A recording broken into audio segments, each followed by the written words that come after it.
Welcome to the Trauma-Informed Practice module. This presentation is to help with understanding the impact of trauma on the development of children.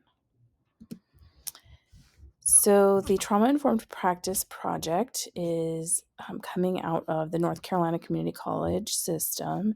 There was a project where they partnered with some other agencies to bring this information and integrate it into different early childhood courses.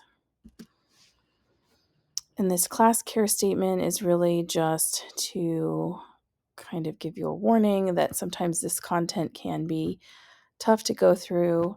The focus on child trauma is really meant to help equip you when you work with children and families, because the more you know about how trauma can be experienced and then what that looks like in the classroom especially, you can then identify needs and provide resources and supports. So while this can be a tough topic to learn about, it is important that we do. And just know that if you need any kind of support, please reach out. I am happy to help you find resources. So some definitions. Toxic stress. So toxic stress responses can occur when a child experiences strong, frequent, and prolonged adversity. So like abuse comes to mind, obviously, quickly.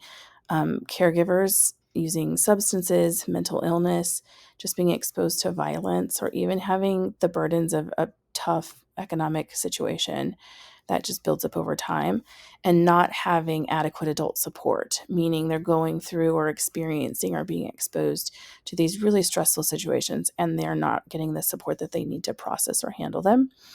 And so that can really disrupt their brain development and their neurological systems. And it just adds up layers and layers of risk that can lead to later diseases and cognitive impairment. And so the more adverse experiences in childhood, the greater likelihood of developmental delays and then later health problems in life. So those are listed there with different things like heart disease, diabetes, substance abuse, and depression. However, the good news is research shows that supportive, responsive relationships with caring adults as early in life as possible can prevent or reverse the damaging effects of the toxic stress response. So really knowing that as an educator, you can have a really positive impact on kids is really pretty exciting. So,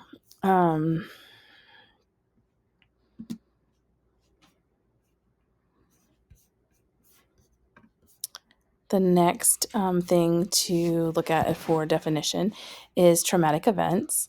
So this is more of just a certain event that happens, but it poses a threat to their life or bodily integrity. And even witnessing a traumatic event that threatens their sense of security of someone they love can be traumatic.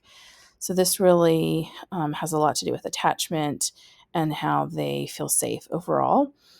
Traumatic events can also be defined as experiencing or witnessing events in which there's an actual or threatened death, serious injury, or violence. So these really cause strong emotions and physical reactions for children that could persist for a long time and really not, if you don't know what happened, you may not be able to identify this as being the root cause, but you may see children that are fearful or have physical symptoms like heart pounding, vomiting, issues with bowel and bladder control. They might even have trouble protecting themselves, or they might not have the support to process that experience and then handle any kind of physical and emotional responses that can be pretty intense. So when looking at trauma and traumatic stress, we look at 3 E's. So the event, the threat of harm or neglect that impacts their healthy development. So that's the trauma exposure. And then experience, so how the child interprets and is disrupted by the trauma. So this is about how they perceive the danger or make sense of what has happened. And then effects, the impact of trauma that could be short or long term. And that is really what we look at as the impact of the trauma.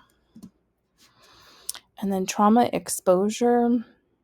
So this is stuff that happens that can be events that they could be exposed to outside of their family, like a car accident, a natural disaster, violence in the community or a school, racial trauma, racism, oppression, systematic discrimination, immigration trauma, sudden and prolonged separation or placement disruptions, witnessing violence like terrorist attacks and war. And then there's also traumatic events that a child might be exposed to within their family. So domestic violence, different types of abuse, medical trauma, neglect, or an unexpected death of a loved one. So trauma and development.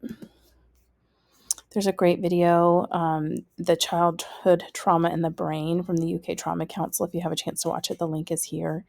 And it just gives you some great, easy to understand information about why trauma-informed practice is important. And it really has a profound impact on a child's just overall development.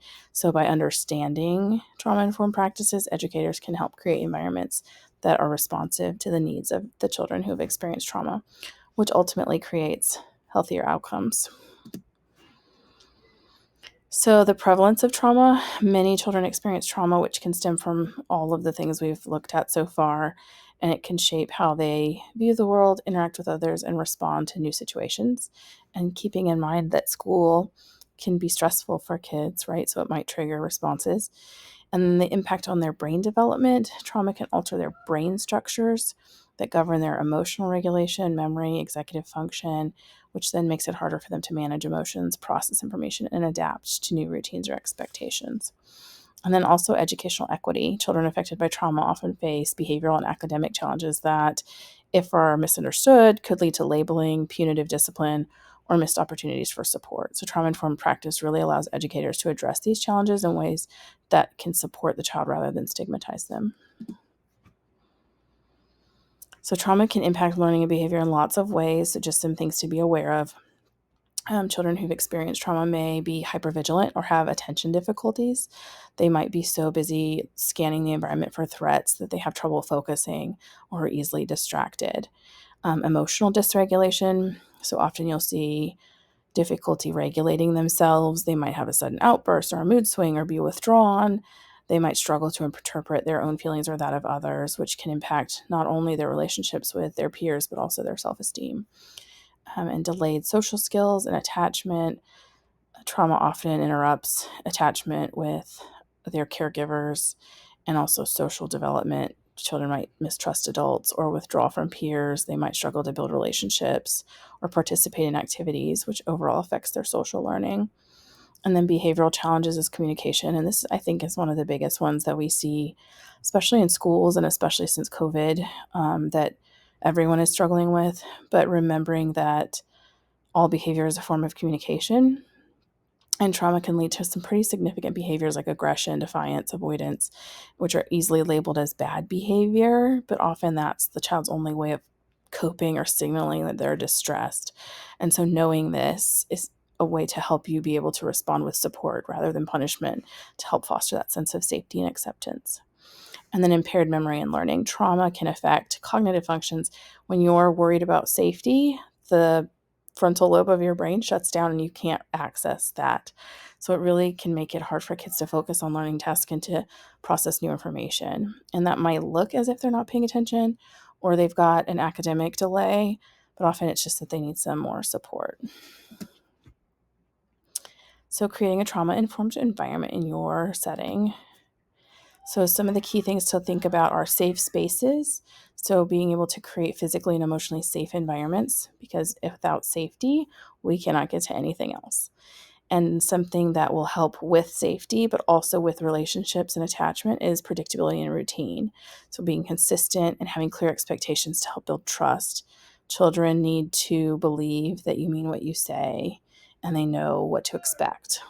And then empathy and respect, modeling empathy, building positive, nurturing relationships, especially for kids who may or may not have that model in their homes. And then, of course, collaborating with families and other professionals, being able to communicate with the families about trauma, looking for ways to support them, working with social workers and therapists for some interagency collaboration, and then also creating individual support plans that might help address trauma and disability. And then there's some additional resources for you. The National Child Traumatic Stress Network Learning Center has lots of great resources. There's a virtual calming room, which is fun to look at. NACI has some great information. There's some mindfulness strategies for children. This Sesame Street video is really great to think about what trauma looks like from a child's perspective. And then the Brain Builders video is another good one. So I hope you'll take some time to look at those.